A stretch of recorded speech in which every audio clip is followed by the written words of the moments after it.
कैसे हैं आप सभी। तो आज हम देखने वाले हैं द वे होम पार्ट 1। दोस्तों आज की मूवी काफी बढ़िया ज़ॉम्बी मूवी होने वाली है। मुझे पता है कि ज़ॉम्बी मूवी आपको काफी ज्यादा अच्छी लगती है, लेकिन क्या करें यार, अच्छी ज़ॉम्बी मूवीज तो अब बची नहीं है, बड़ी मुश्किल से ये मिली है और उम्मीद है कि जरूर आपको पसंद आएगी। तो चलिए शुरू करते हैं। तो मूवी की शुरुआत में हमें एक बंकर का सीन दिखाया जाता है, जिसके अंदर से मैक्स नाम के आदमी के चिल्लाने की आवाज आ रही होती है। दोस्तों मैक्स की बात की जाए तो उस बेचारे का ना कुछ बदमाश लोगों ने अपहरण कर लिया है और उसे यहाँ लाकर कैद करके रखा हुआ है। अब अपहरण क्यों हुआ और किसने किया, ये मूवी में जानने मिलेगा आगे। लेकिन बंकर में पड़े पड़े कई महीने गुजर चुके होते हैं, लेकिन अब तक कोई भी मैक्स को बाहर निकालने नहीं आया होता है। इसलिए बेचारा मैक्स पिछले कई महीनों से इसी बंकर में कैद है। बंकर के अंदर जो खाने पीने की चीजें थी उसी से अपना गुजारा कर रहा होता है। अब एक दिन की बात है दोस्तों, ऐसी बंकर में रहते हुए मैक्स को किसी की आवाज आती बाहर से, जो बंकर का गेट खोलने की कोशिश कर रहा होता है। मैक्स की ये सुनकर पहले तो हालत खराब होती है कि कहीं कोई मुझे मारने तो नहीं आ रहा। वो ये भी सोचता है कि कहीं ये लोग वो तो नहीं है जिन्होंने मुझे इतने महीनों से कैद करके रखा हुआ है। लेकिन दोस्तों हैरानी की बात ये होती है कि जो बंकर के बाहर आया होता है वो सिर्फ बंकर का गेट खोलकर वहाँ से चला जाता है। और अब हमारी तरह मैक्स भी हैरान कि यार ये बड़ा ही अजीब इंसान कौन है जो गेट खोलकर भाग निकला। खैर मुझे इससे क्या, मुझे तो आजादी मिल गई, मुझे तो यहाँ से निकलने में ही भलाई समझनी चाहिए। इसलिए दोस्तों मैक्स बड़ी सावधानी के साथ बंकर के बाहर आ जाता है, लेकिन बाहर उसे कोई दिखाई नहीं देता। अब इतने महीनों के बाद मैक्स बंकर से बाहर आकर बड़ा खुश होता है। यार खुशी तो होगी, लेकिन वो हैरान भी है क्योंकि पूरे शहर में उसे कोई इंसान दिखाई नहीं दे रहा। सारी गली मोहल्ले सब खाली होते हैं, बस हर तरफ खून खून खून। मैक्स को समझ नहीं आता कि आखिर ऐसा कैसे हो गया, पूरा का पूरा शहर खाली। तो वो एक घर के अंदर जाकर चेक इन करता है कि शायद कोई मिल जाए, लेकिन दोस्तों वहाँ पर भी कोई नहीं होता। घर की हालत तो ऐसी हो गई है कि मानो महीनों से यहाँ पर कोई रहा ही ना हो। मैक्स वहाँ पर खाने पीने की चीजें ढूंढता है, लेकिन उसे कुछ नहीं मिलता, इसलिए पानी पीकर ही वो अपना काम चला लेता है। लेकिन जब उसकी नजर सड़क पर पड़ती है तो वो अपनी शक्ल को देखकर डर जाता है, क्योंकि इतने दिनों के बाद बाल और दाढ़ी न काटने की वजह से वो किसी भूत से कम नहीं लग रहा होता है। इसलिए वो तुरंत वहीं पर रखी कैंची से पहले अपनी दाढ़ी और फिर बाल को काटता है। तभी उसे किसी के घर में घुसने की आवाज आती है। वो तुरंत बेड के नीचे छुप जाता है दोस्तों, और वो देखता है कि वहाँ पर एक लड़की आई हुई है जो कि किसी से अपनी जान बचाकर भाग रही है। और जिससे वो बचकर भाग रही है वो कोई और नहीं दोस्तों बल्कि ज़ॉम्बी होता है, जो बेचारी लड़की की वहीं पर जान ले लेता है। मैक्स के पैरों तले जमीन खिसक जाती है कि ये क्या है, आखिर सब क्या हो गया दुनिया में। वो तुरंत घर से बाहर भाग जाता है, जहाँ तो सिर्फ दोस्तों लाशों का ढेर होता है, क्योंकि इस इलाके में ज़ॉम्बी वायरस फैल गया था और इसी वजह से सारे लोग ज़ॉम्बी में बदल गए। यही वजह होती है कि मैक्स को पूरा इलाका खाली दिखाई दे रहा होता है और लाश ही लाशें वहाँ पर होती है। अब मैक्स के सामने एक पुलिस स्टेशन आता है जिसमें कोई मौजूद तो नहीं होता, तो वहाँ पर रखे फोन से मैक्स अपने घर पर फोन करने की कोशिश करता है, लेकिन दोस्तों फोन तो खराब हो चुका। तभी वहाँ पर एक ज़ॉम्बी आकर मैक्स पे सीधा हमला कर देता है।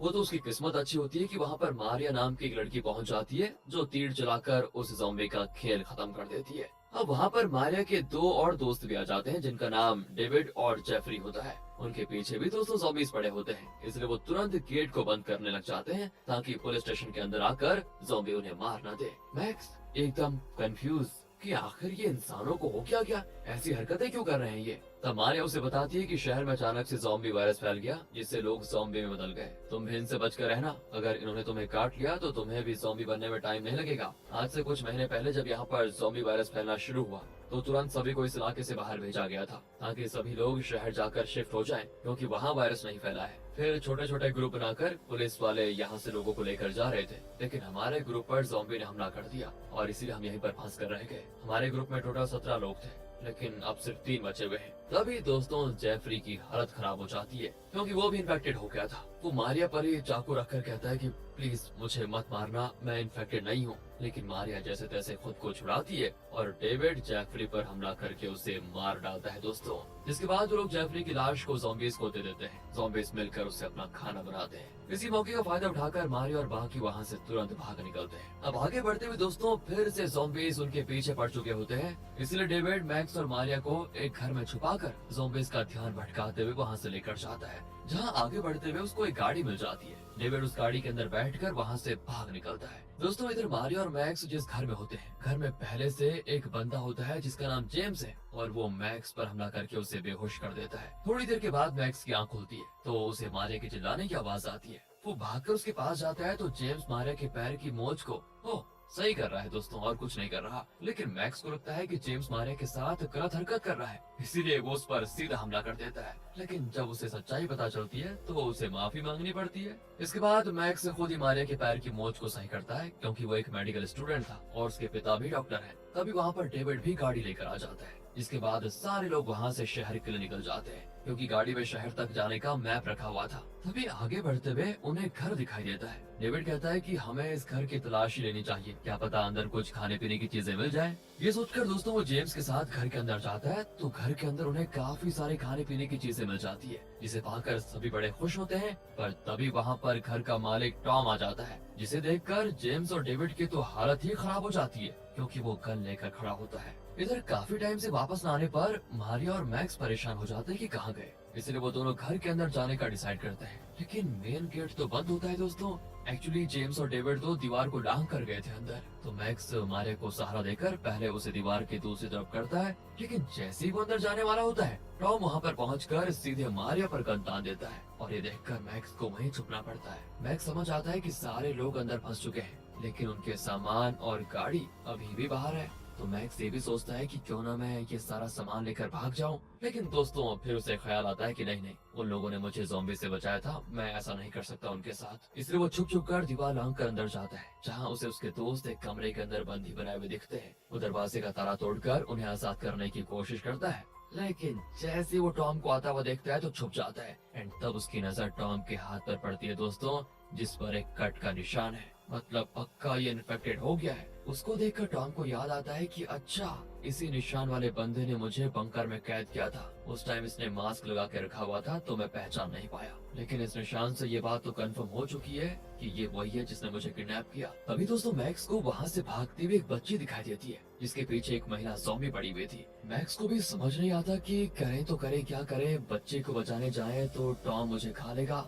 मतलब मार देगा। लेकिन दोस्तों फिर भी इसकी परवाह किए बगैर वो बच्ची को बचाने चाहता है। लेकिन जब वो महिला ज़ॉम्बी को मारने की कोशिश करता है ना, तो वो बच्ची रोते हुए कहती है कि इन्हें मत मारो, ये मेरी माँ है। तभी दोस्तों टॉम भी वहाँ पर आ जाता है और मैक्स पर गन तान कर उसे भी बंदी बना लेता है। अब आगे टॉम जैसे वहाँ से जा रहा होता है, मैक्स कहता है कि मुझे पता है तुम वही हो जिसने मेरा अपहरण किया था, लेकिन एक बात बताओ, तुमने ऐसा किया क्यों? टॉम कहता है कि ये तो तुम अपने पिता से पूछ लो, वो इसका अच्छे से जवाब देंगे। इतना कहकर वो चला जाता है दोस्तों। और अब हमें पता चलता है कि टॉम ने अपने एक और साथी के साथ मिलकर मैक्स का अपहरण किया था, ताकि उसके पिता से फिरौती की रकम मांग ले। लेकिन जब तक वो पैसे दे पाते, ज़ॉम्बी वायरस फैल गया, सारे लोग अपनी जान बचाने में बिजी हो गए। इसलिए मैक्स के पिता के भेजे हुए पैसे टॉम तक आए ही नहीं, और ना ही टॉम दोबारा कभी मैक्स के पास गया उसे खोलने के लिए। यही वजह है कि मैक्स महीनों तक बंकर में फंसा रह गया। अब दोस्तों रात को बच्ची जिसे मैक्स ने उसकी ज़ॉम्बी माँ से बचाया था, वो आकर मैक्स और बाकियों को आजाद कर देती है। असल में वो बच्ची टॉम की बेटी है दोस्तों।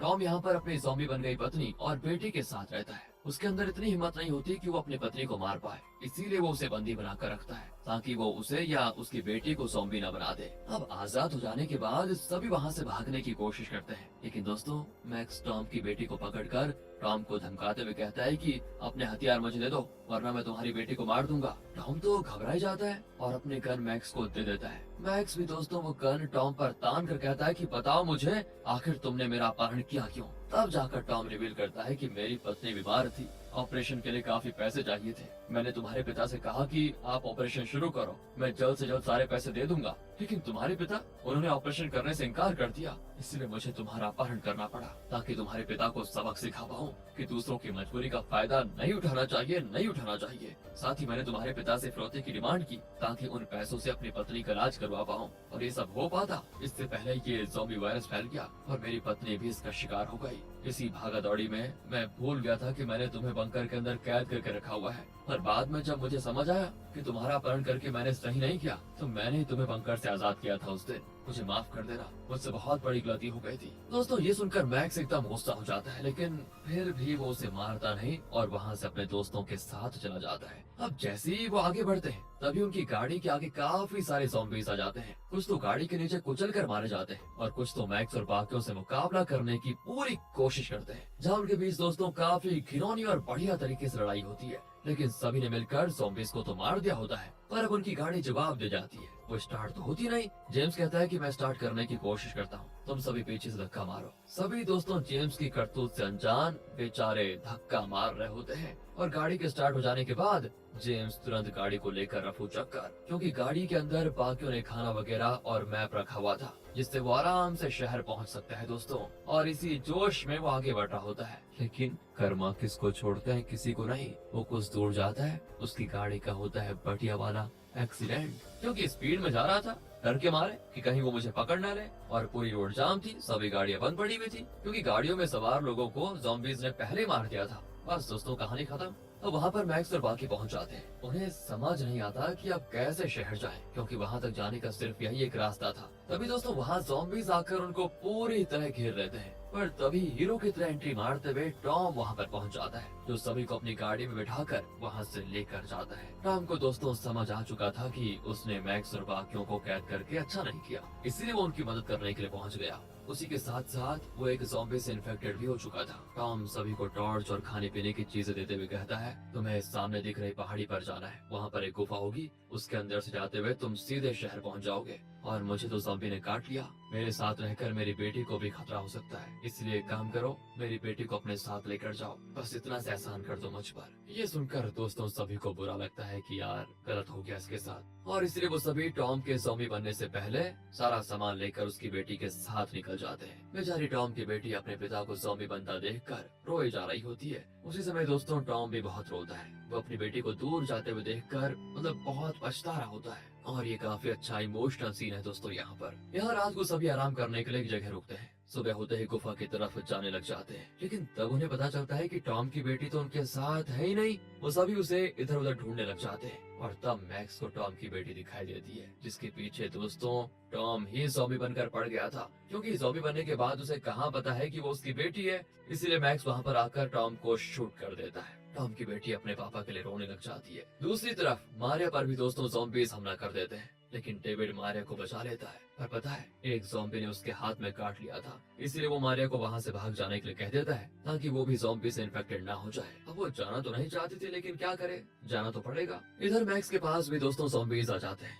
इसलिए वो टॉम की बेटी को लेकर पहाड़ की तरफ भाग जाता है। वहाँ आने पर उसे ना तो मारिया और ना ही डेविड दिखाई देते हैं। उसे लग रहा होता है कि ये लोग गुफा के अंदर चले गए होंगे, इसलिए वो भी अंदर चला जाता है इस उम्मीद में कि वो सीधे शहर पहुंच जाएगा, बच जाएगा। लेकिन उसकी किस्मत खराब होती है, क्योंकि गुफा के अंदर मौजूद कई सारे ज़ॉम्बीज़ उसका स्वागत करने के लिए खड़े होते हैं। दोस्तों मैक्स की बिल्कुल हालत खराब। लेकिन दोस्तों एक और मुसीबत हो जाती है कि उसका पैर भागते हुए पत्थर में फंस जाता है और ज़ॉम्बीज़ बड़ी तेजी से उसकी तरफ बढ़ जाते हैं। लेकिन किस्मत से वो अपने पैर को बाहर निकाल कर वहाँ से तुरंत भागता है, लेकिन जहाँ भी वो जाता है ना, ज़ॉम्बीज़ हर तरफ से उसके पीछे पड़ जाते हैं। टॉम की बेटी तो खुद को एक छोटी सी जगह में छुपा कर बच जाती है, लेकिन मैक्स ज़ॉम्बीज़ के बीच फंस चुका था। तभी दोस्तों भाग्य से वहाँ पर डेविड आकर मैक्स को बचा लेता है, क्योंकि जिस हाथ पर ज़ॉम्बी ने उसे काटा था, डेविड ने इन्फेक्शन फैलने से पहले अपना वो हाथ ही काट दिया और इसलिए वो ज़ॉम्बी नहीं बना। तब डेविड मैक्स को बताता है कि मारिया भी इसी गुफा के अंदर है, मुझे यहाँ से बाहर जाने का रास्ता मिल चुका है, यहाँ से थोड़ी दूर छोटा सा तालाब है,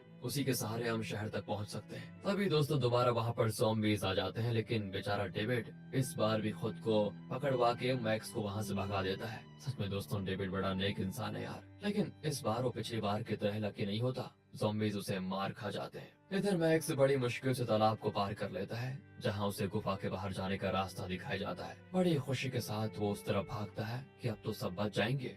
लेकिन जैसे ही वो बाहर आकर शहर देखता है तो पूरा वीरान, यानी कि शहर भी ज़ॉम्बी बन चुका है। दोस्तों बताओ, इतनी मेहनत लगी यहाँ आने में, कोई रास्ता नहीं मिला, उसके बचने की कोई उम्मीद नहीं है। दोस्तों सोचता है कि शहर में जाऊंगा तो वहाँ के ज़ॉम्बीज़ मार डालेंगे, गुफा में रहेंगे तो यहाँ के मेहमान नवाजी के लिए पहले ज़ॉम्बीज़ भरे पड़े हैं। बेचारे मैक्स की आंखों से आंसू रुकने का नाम नहीं लेते, सोचता है सब कुछ खत्म हो गया। और इसी हॉरिफिक एंडिंग के साथ ये मूवी यहाँ पर खत्म होती है। दोस्तों